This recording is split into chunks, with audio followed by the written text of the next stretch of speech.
Buenas tardes, mi nombre es Samantha Berenice Mijangos Vázquez, soy alumna del cuarto grado Grupo J, perteneciente a la Facultad de Medicina y Cirugía de la Universidad Autónoma Benito Juárez de Oaxaca.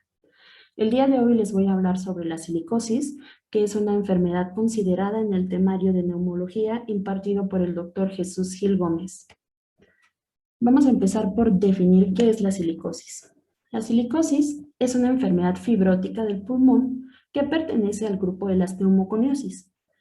Estas enfermedades son un conjunto de patologías pulmonares resultantes de la inhalación y acumulación del polvo, el cual es generalmente inorgánico o mineral, que origina una importante reacción en el tejido pulmonar como consecuencia de las partículas depositadas en este, siendo la silicosis una de las neumoconiosis más comunes.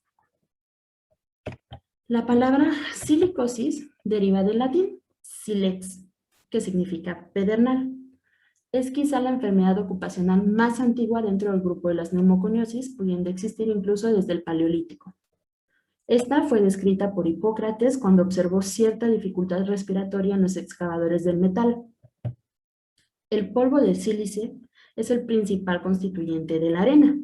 De ahí que la exposición sea frecuente entre los mineros del oro, los cortadores de piedra arenisca y granito, los obreros de las fundiciones, los mineros y los alfareros. Todas las personas que manipulan este material. En México, como en otros países subdesarrollados, la frecuencia con la que se realiza el diagnóstico de este grupo de enfermedades en forma oportuna es relativamente baja. En la mayoría de los trabajadores el diagnóstico es tardío debido a que la evolución natural de la enfermedad es lenta, apareciendo la sintomatología posterior a 5 años de exposición. Sin embargo, si la frecuencia y el nivel de exposición es muy baja, el tiempo de progresión clínica puede ser aún mayor. A pesar de todos los esfuerzos que se han realizado para su prevención, la neumoconiosis sigue prevaleciendo tanto en países industrializados como en vías de desarrollo. La evolución de esta enfermedad es insidiosa y progresiva, cursando de manera asintomática en las primeras etapas, siendo diagnosticada en la mayoría de los casos cuando ya se encuentran presentes complicaciones pulmonares potencialmente irreversibles, lo que imposibilita llevar a cabo una atención médica oportuna para limitar el daño pulmonar. El riesgo silicógeno se ha relacionado con determinadas actividades profesionales como los trabajadores de mina, cortadores de piedra, trabajadores de cantera, trabajadores en túneles o en el gremio de la albañilería. Dentro de estas diferentes ocupaciones, los trabajadores que emplean el chorro de arena para desincrustar las piezas metálicas o limpiar las piezas de la fundición son los que más se han relacionado directamente con el desarrollo de silicosis, ya que son los que están más expuestos a este polvo. Ahora vamos a hablar del curso clínico de esta enfermedad. La patogénesis y la evolución de la enfermedad van a depender de la condición individual, la intensidad y de la duración de la exposición a la sílice. En la forma inicial de la silicosis simple, generalmente no se encuentran signos ni síntomas. Cuando estos se encuentran, son explicables por el tabaquismo o bien por la existencia de una bronquitis industrial. Es una enfermedad que se caracteriza por ser nodular intersticial de los lóbulos superiores. Se piensa que es principalmente de los lóbulos superiores porque los lóbulos superiores tienen un drenaje linfático más pobre que la zona inferior de los pulmones. Ahora vamos a hablar de su fisiopatogenia. No se ha determinado en forma exacta el mecanismo patogénico de la silicosis, pero se sabe que las partículas entre medianas y pequeñas, que van de 1 a 5 micras, se van a depositar a nivel de los bronquiolos respiratorios una vez se inhalen. Aquí van a llegar algunas a los alveolos donde son fagocitados por los macrófagos alveolares. Estos van a ingresar a los linfáticos y al tejido intersticial. En ellos, o sea, en los macrófagos alveolares, la sílice va a actuar como un irritante primario, causando la liberación de citocinas, factores de crecimiento y oxidantes, lo que va a generar una mayor respuesta celular. Si existe un gran número de estas partículas, este sistema va a fallar. Y cuando esta vía comienza a fallar, los macrófagos se van acumulando en el intersticio y van a morir. Al morir, estos van a liberar sílice en el tejido intersticial peribronquial y van a provocar la formación de nódulos silicóticos. Estos nódulos silicóticos son lo que se le conoce como la lesión patognomónica de la silicosis. Son característicos de esta enfermedad. Estos van a contener inicialmente macrófagos, linfocitos, mastocitos, fibroblastos, con parches desorganizados de colágeno y partículas birrefringentes. A medida que van a madurar, los centros de los nódulos se convierten en estructuras densas de tejido fibrótico con un aspecto clásico en capas de cebolla y rodeadas por una capa externa de células inflamatorias. En las exposiciones de baja intensidad o por un periodo breve, estos nódulos van a permanecer separados y no van a comprometer la función pulmonar. Sin embargo, con una intensidad más alta o exposiciones más prolongadas, estos nódulos se van a unir y van a causar fibrosis progresiva con reducción de los volúmenes en las pruebas de la función pulmonar, o bien se van a fusionar para formar a veces grandes masas de conglomerados. Con esto reiteramos que la exposición y el tiempo al que esté sometido el individuo va a ser lo que genere las diferentes formas clínicas de esta enfermedad. Ahora vamos a hablar de su clasificación. Esta enfermedad se puede presentar principalmente como 3 tipos. La silicosis crónica simple, que va a resultar de la exposición a largo plazo, un promedio de más de 20 años, a bajas cantidades de polvo de sílice, a veces incluso después de haber cesado la exposición. A veces hay trabajadores que presentan esta enfermedad después de años de haber trabajado en lugares en los que estuvieran en contacto con este tipo de polvo. Se va a caracterizar por la sensación de falta de aire o disnea y se puede asemejar en sus síntomas al EPOC. La silicosis crónica simple va a tener a su vez 2 formas clínicas, la simple y la complicada, de las que les voy a estar hablando más adelante. La silicosis aguda, también conocida como silicoproteinosis aguda, va a ser una forma clínica, la cual es rara, pero es rápidamente progresiva, que puede evolucionar en corto tiempo después de exposición intensa a sílice libre. Puede verse en trabajadores con chorro de arena, como se los mencionaba anteriormente. Y también tenemos a la silicosis acelerada. Es otra forma clínica no bien definida, que está intermedia entre la aguda y la crónica y se presenta después de la exposición a cantidades mayores de sílice en un plazo más corto. Esta va a ser en un promedio de 5 a 15 años. Ahora sí vamos a hablar de lo que es la silicosis crónica en su forma clínica simple. Habitualmente esta forma es asintomática, pero se va a caracterizar por un patrón nodular en la radiografía de tórax.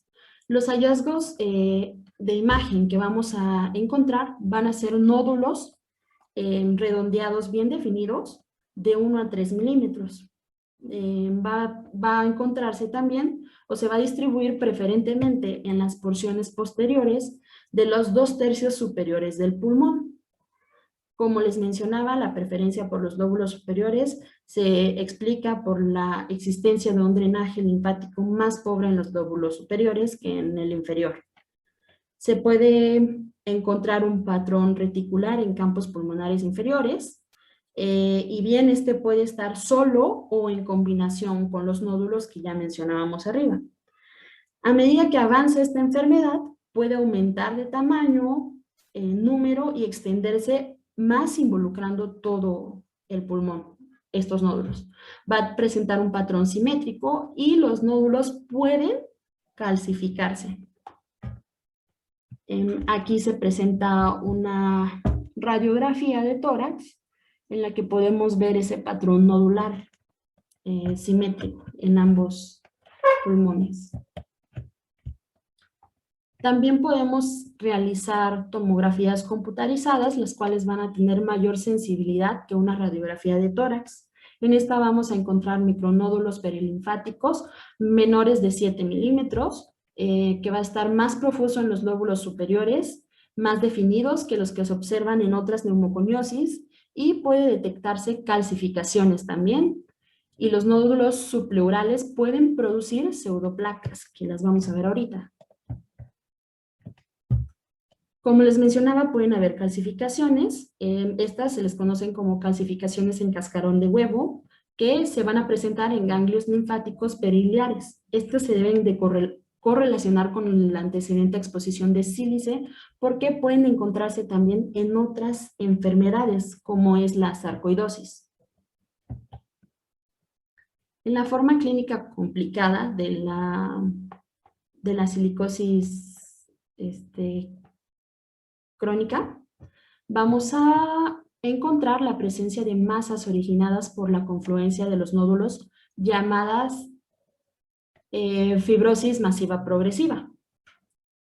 Esta suele asociarse a EPOC y evolucionar en insuficiencia respiratoria y cor pulmonar. En la radiografía podemos ver opacidades redondeadas, que son las fibrosis masivas progresivas, que se generan por la confluencia de estos nódulos. Existe calcificación de la pleura también, y esta pseudoplaca está formada por la coalescencia o fusión de estos nódulos subpleurales. Se pueden observar ahí alrededor del pulmón ciertas zonas que están un poco más blancas. Estas son las pseudoplacas. En la tomografía computarizada, pues vamos a observar también un corte tomográfico aquí, en el que podemos ver la confluencia de los nódulos que forman esas zonas redondeadas, blancas, y este es un paciente que está progresando a la forma complicada de esta enfermedad.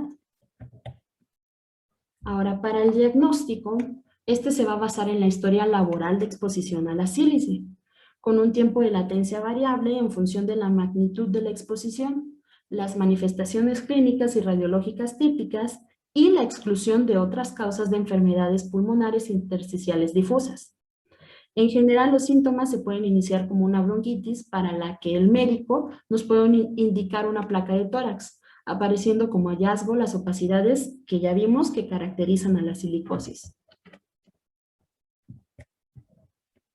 Ahora, dentro de la radiología van a existir cambios radiológicos típicos que fueron descritos por la Organización Internacional del Trabajo, la OIT, que va a clasificar a los nódulos por su tamaño y su distribución en los campos pulmonares.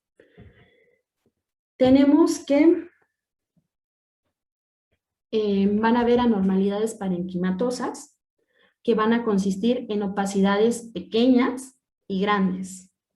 Las opacidades pequeñas se van a describir por la profusión, las zonas afectadas del pulmón, la forma, ya sea redondeadas o irregulares, y por el tamaño también.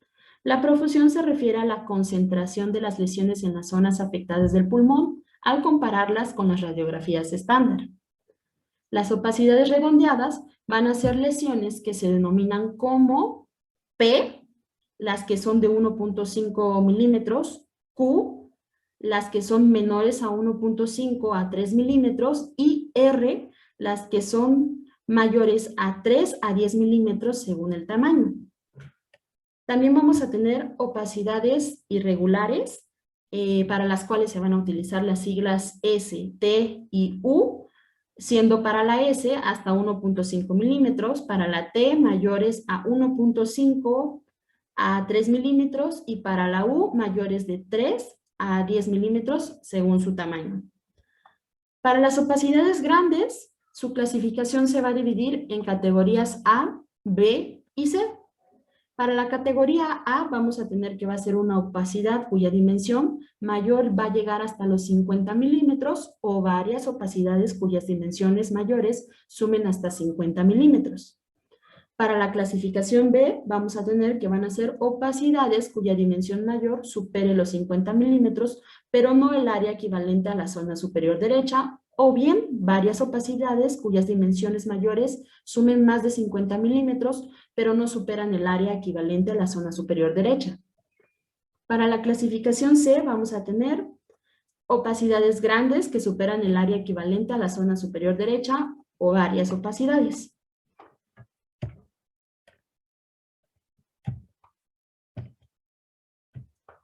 En cuestión del tratamiento, vamos a tener que se debe de obviamente evitar la exposición al sílice. No hay un tratamiento específico para la silicosis, pero se utiliza un tratamiento sintomático con broncodilatadores inhalatorios, antibióticos en caso de que pueda haber una infección sobreagregada, ya sea bacteriana o por tuberculosis. También se recomienda la vacunación contra la influenza y neumococo, el ejercicio, programas de cese de tabaquismo si es que la persona tiene este tipo de hábitos, y también una oxigenoterapia en caso de que la persona lo requiera, dependiendo de la clasificación la clasificación en la que esté, en la forma clínica que presente el paciente. Por mi parte, esto sería todo. Les agradezco por su atención y espero que haya sido de su agrado.